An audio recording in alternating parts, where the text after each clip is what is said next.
Hi, I'm Tiną Palacios, Senior Community Manager from Infinity Ward. We're here in Paris today to show off single player and multiplayer. Today we revealed a new map on top of the 4 that we revealed at Gamescom in the MP event. The new map we revealed today is called Stonehaven. It's one of our larger maps in size. The environment art team spent a lot of time looking at castles in Europe to get inspiration from it. And it's a really interesting situation to try to create a map that's large in size and is something that's catered towards fans of long sight lines to snipe, but also try to create an environment where people can run around as well.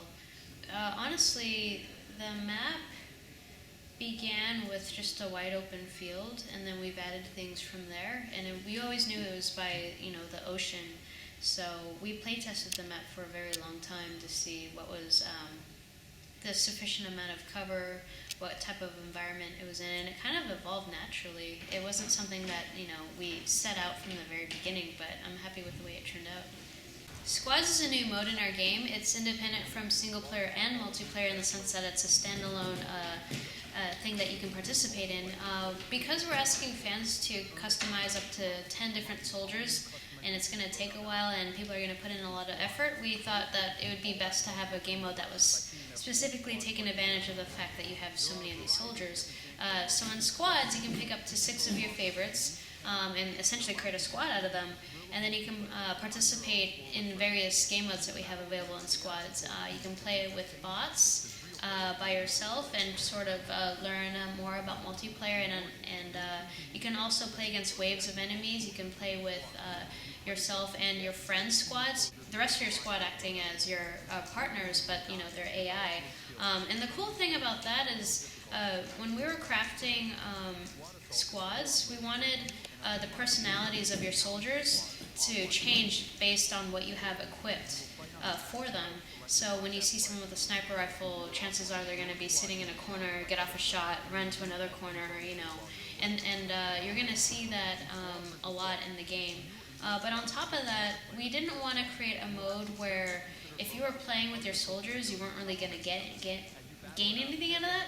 So we're going to have you gain experience, so you could potentially prestige in squads. It would just take a while.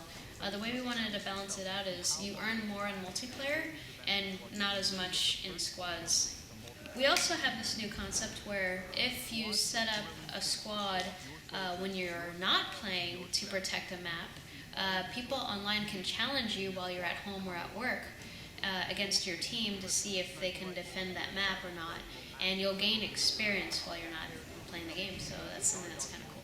So when you set up your squad to play against other people while you're offline, the key is to make sure that you have the perfect setup for your squad or the perfect loadout based on the map that you want them to protect.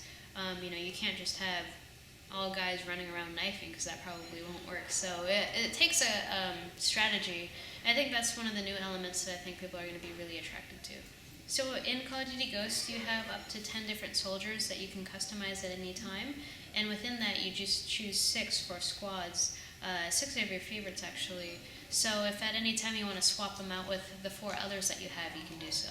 When we first started talking about Ghosts and the campaign, we mentioned that there's 2 brothers growing up in a war-torn America, an America that has a really bad economy now.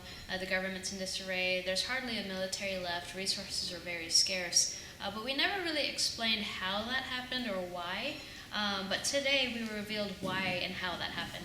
So the United States in our game created Odin, which is a weapon that's in space that drops rods onto the Earth. So it's going to have the impact of a nuclear weapon without the nuclear fallout.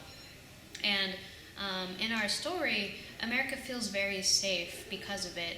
And I feel like they sort of let their guard down because, as you see in the mission that we had today, the Federation overtake the space station and use Odin against the U.S.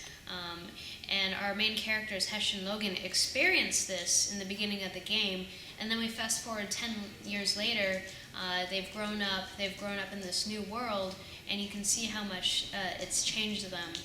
But on top of that, when they're fighting in the Resistance, they come across the Ghosts, which is this awesome squad that we created where they hide their identity with masks and paint.